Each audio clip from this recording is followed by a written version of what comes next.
ओम शांति। अव्यक्त मुरली रिवाइज 5/2/69। सार।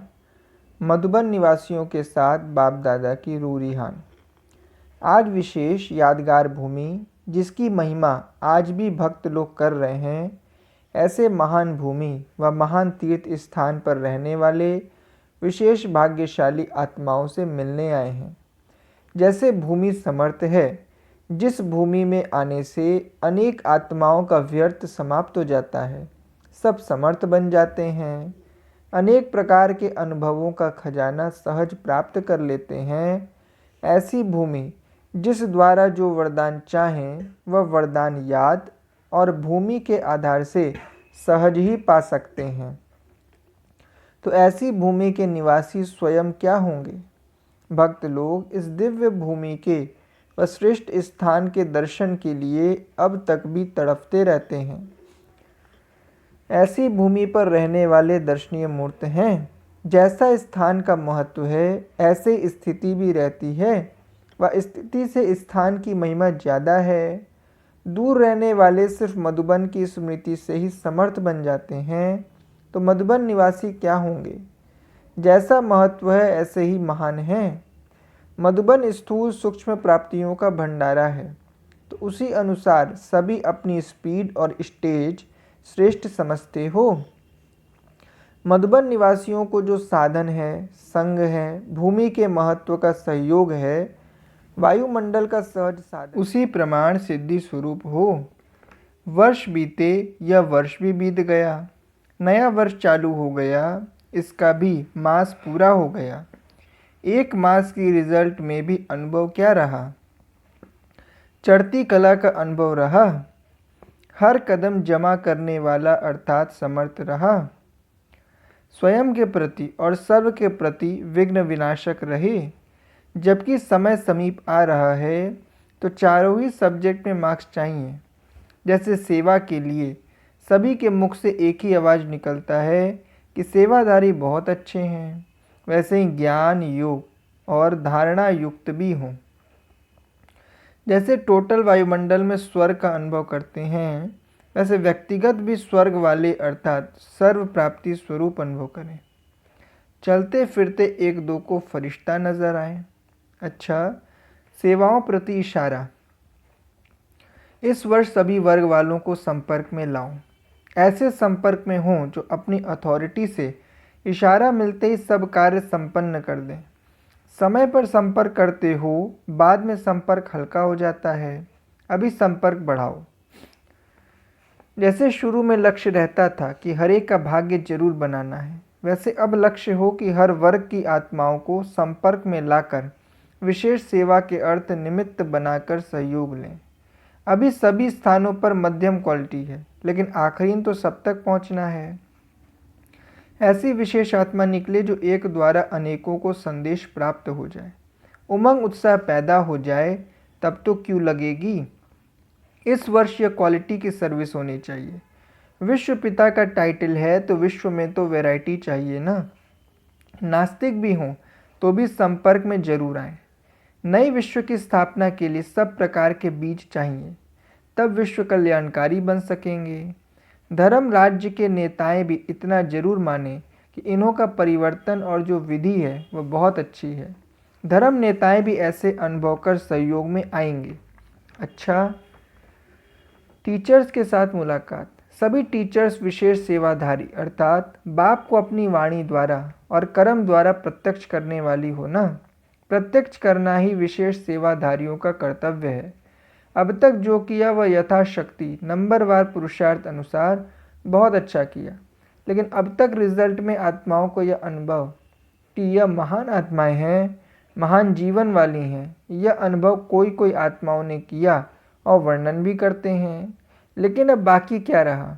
बाप ने जीवन बनाकर बच्चों को आगे किया, जो जीवन की महिमा करते रहते, लेकिन अब बच्चों का कर्तव्य क्या है?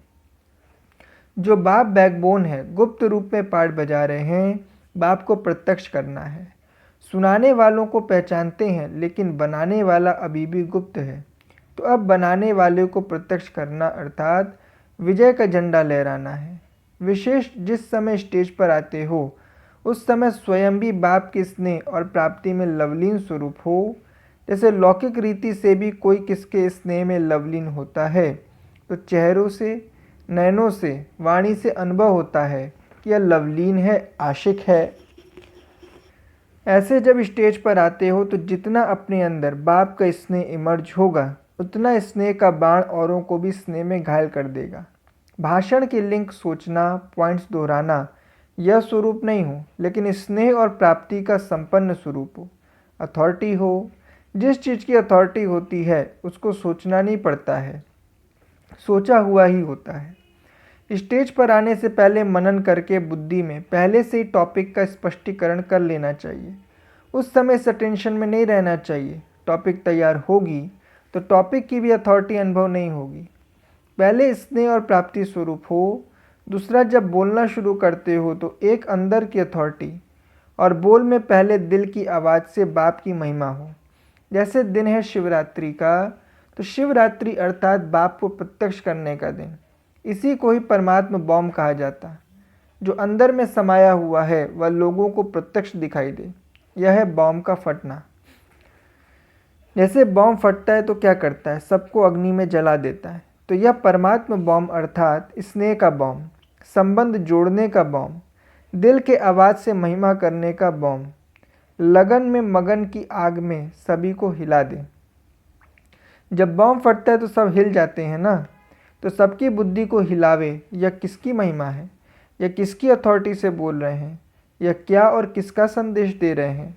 अथॉरिटी भी हो, मधुरता भी हो, शब्दों की मधुरता हो, लेकिन अंदर समाई हुई अथॉरिटी हो।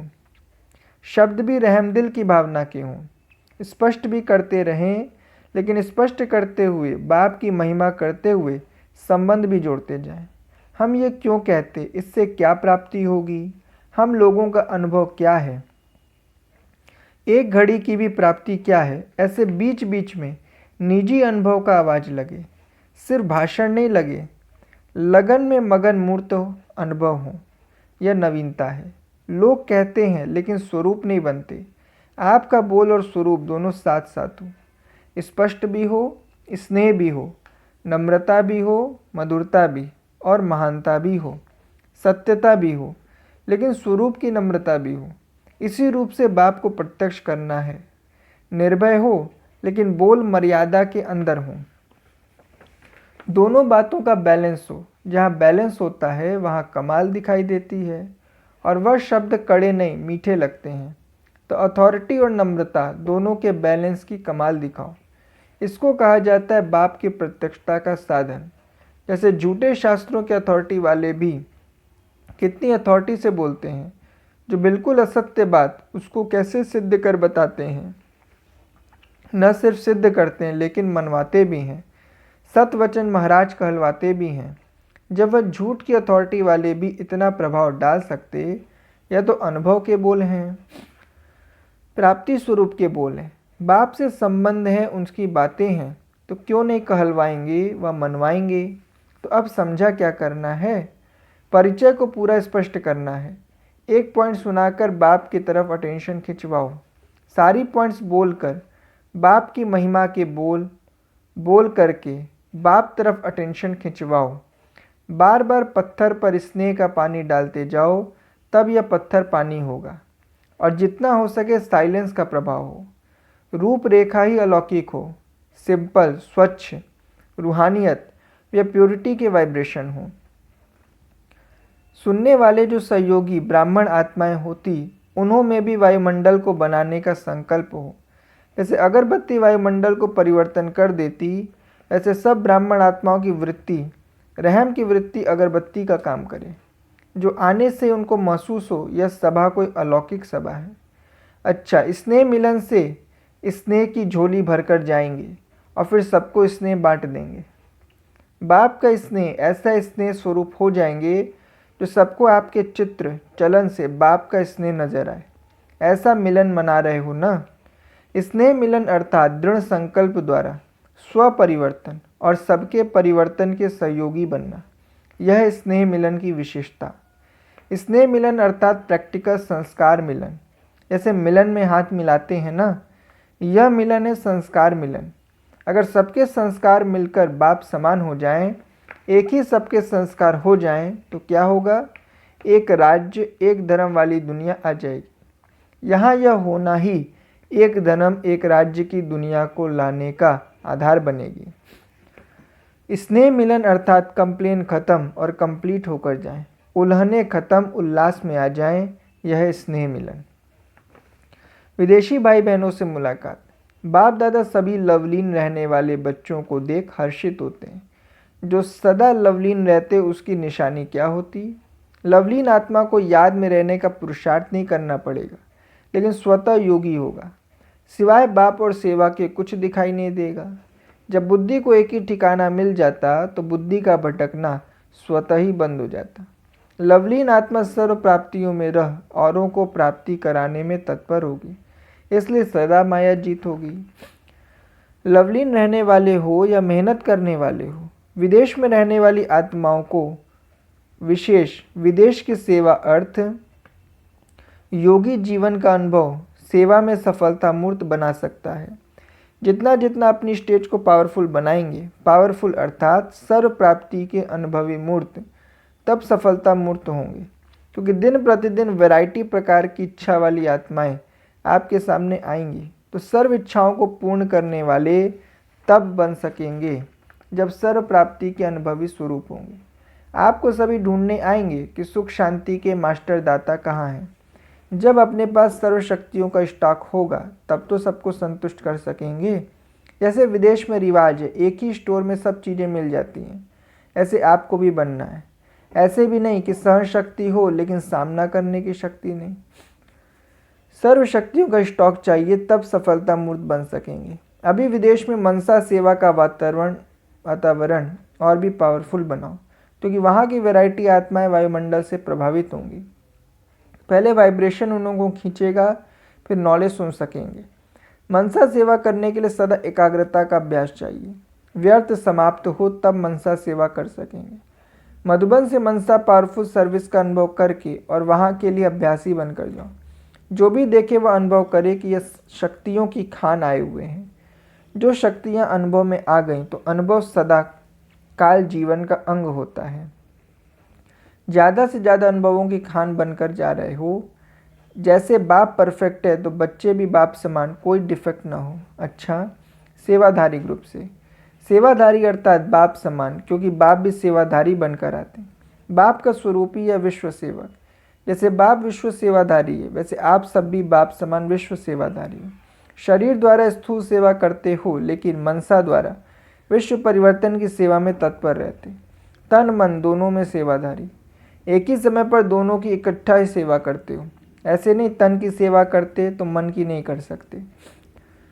दोनों ही एक समय पर करने से डबल प्राप्ति होगी। डबल सेवाधारी डबल ताजधारी बनते। अगर सिंगल सेवा करेंगे तो डबल ताज नहीं मिलेगा। कर्म करते हुए चेक करो, डबल सेवा के बदले सिंगल तो नहीं हो गई। अटेंशन रखते रखते संस्कार बन जाएंगे।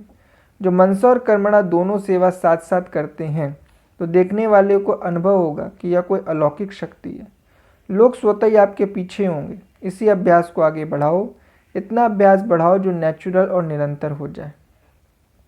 अच्छा, वरदान। ब्रह्म मुहूर्त के समय वरदान लेने और दान देने वाले बाप समान वरदानी महादानी भव।